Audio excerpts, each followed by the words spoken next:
আসসালামু আলাইকুম। আমি আছি আমার ব্ল্যাক সোলজার পোকার লাভ কেসের মধ্যে। আপনারা ইতিমধ্যে অবগত, বিশেষ করে ফেসবুক পেজ থেকে অনেকেই কমেন্ট করেন যে ভাই ব্ল্যাক সোলজার পোকার ডিম কিভাবে ওঠানো হয় এবং কাঠ সাজানোর নিয়মটা দেখাবেন যে কাঠ কিভাবে সাজানো হয়। তো কাঠ সাজানোর নিয়ম নেই, কাঠ আপনি যেভাবে ইচ্ছা ওইভাবে সাজাতে পারবেন। আর ডিম কিভাবে ওঠানো হয় এই বিষয়টা আমি দেখাই।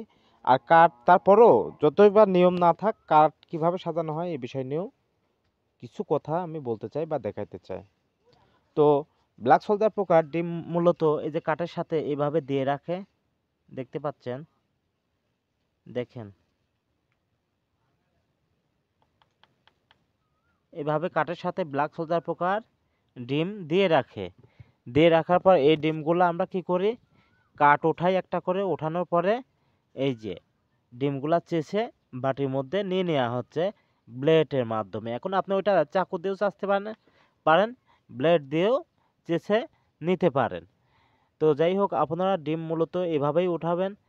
আর ওখানে যেমন দেখতে পাচ্ছেন কাঠ সাজানো আছে, ওখানে যেমন দেখতে পাচ্ছেন কাঠ সাজানো আছে, এখানেও সেমভাবে কাঠ সাজানো ছিল। এই যে এই কাঠগুলা ওখান থেকে ওঠানো হয়েছে, ইতিমধ্যে উঠে এক জায়গায় রাখছি, আবার ওইভাবে সাজানো হবে আর কি।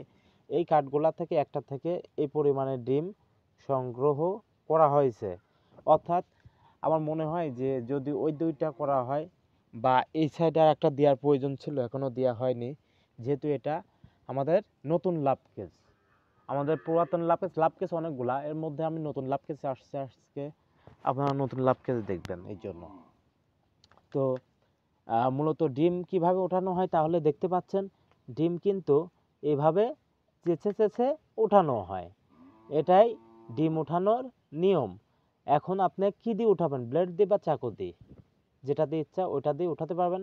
আর ডিম আসলে একটার পর একটা কাঠ কিভাবে ওঠায় এ বিষয়ে দেখাবো। দেখেন এবার এখান থেকে কাঠ কিভাবে ওঠায়, ওখানে যেমন সাজানো ছিল এখানে সেম।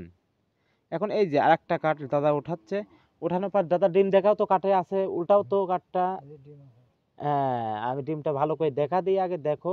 এটা যেহেতু নতুন লাভ কেস, সবে মাত্র মাছি বের হয়েছে, ডিম দেওয়া শুরু করেছে, তারপরেও প্রচুর পরিমাণ ডিম দিয়েছে। আজকে 200 গ্রামের মতো ডিম হচ্ছে, প্রচুর পরিমাণ। একটা আইডিয়া যেহেতু একটা থেকে এতগুলো, একটা এখনো শেষ হয়নি, আর ওইখানে কাঠ আছে, এখানে আছে। তো আরও দুইটা ওখানে অলরেডি আছে গামলা পরে।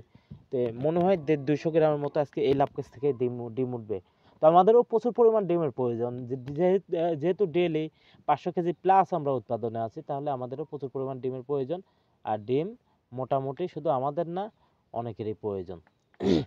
যাই হোক, আপনারা ডিম উঠানো দেখলেন, এবার কাঠ সাজানোর নিয়মটা দেখাই একটু, যে কাঠ কিভাবে সাজানো হয়েছে। দেখেন কাঠ সাজানোর কোনো নিয়ম নেই। এই 1 2 3 4 5, 5টা কাঠ একসঙ্গে দিয়ে একদিক করে রাখছি। প্রথমে দেখাই, এটা হচ্ছে একটা প্লাস্টিকের গামলা বা বল যাই বলেন, ওর মধ্যে গন্ধযুক্ত যে কোনো খাদ্য আপনি ব্রয়লারের নাড়ি ভুড়ি বা নষ্ট ডিম টিম দিয়ে আপনি বা পচনশীল যে কোনো সবজি দিয়ে এরকম রাখবেন। তারপর উপরে একটা গামলা, উপরে একটা নেট বেঁধে দেবেন। এই গন্ধর আকর্ষণে এখানে কাঠ দিবেন, মাছিগুলো আসে কি হবে, কাঠে বসবে। কাঠে বসলে মাছিগুলা কিন্তু যেভাবে ডিম তুলতেছে, যেভাবে দেখাইলাম ওইভাবে এইগুলাতেও উঠাইলে পাবেন, কাঠের মধ্যে ডিম দিবে মাছিগুলা। আচ্ছা, তো কাঠ আপনি যেভাবে ইচ্ছা আপনার মন মতো আপনি সাজাইতে পারেন, ওইটা বিষয় না। দেখেন যেখানে যেভাবে ইচ্ছা ওখানে ওইভাবে কাঠ সাজাইতে পারবেন। এটাই মূলত ব্ল্যাক সোলজার পোকার কাঠ সাজানোর নিয়ম। তো যাই হোক, আর বেশ কিছু বিষয় নিয়ে কথা বলতে চাই। বেশ কিছু বিষয় নিয়ে কথা বলতে চাই। এই যে পিউপা নিয়ে কথা বলতে চাই। আপনারা অনেকেই কমেন্ট করেন যে ভাই একটা লাভ কেসের মধ্যে পিউপা কতটুকু দেয়া লাগবে। পিউপা বলতে এগুলা কিন্তু টোটালি স্টিক, আর এগুলা থেকে কিন্তু কি হচ্ছে, মাছি বের হচ্ছে। প্রত্যেকটাতে একই অবস্থা, মাছি বের হচ্ছে। দেখেন ওই সাইড দিয়ে দেখেন, ওই সাইড দিয়ে দেখেন, এদিক দিয়ে দেখেন, এই দিক দিয়ে দেখেন, এই দেখেন অবস্থা। এখন আপনারা শুধু একটা কথা মাথায় রাখবেন, যে যদি আপনাদের এরকম একটা লাভ কেস হয়, এই লাভ কেস কতটুকু লাভ কেস, এটা এই লাভ কেসটা আছে আপনার হচ্ছে 7 হাত আছে, দিংলির দিকে এদিকে আছে 7 হাত, আর পাথালের দিকে আছে হচ্ছে 3.5 হাত। এই হচ্ছে লাভ কেস। এই লাভ কেসের মধ্যে আমরা কি পরিমাণ আপনার হচ্ছে ব্ল্যাক সোলজার পোকা বা পোকা, যেটাকে স্টিক পোকা বা মাদার পোকা বলে ঢোকানো হয়েছে দেখেন।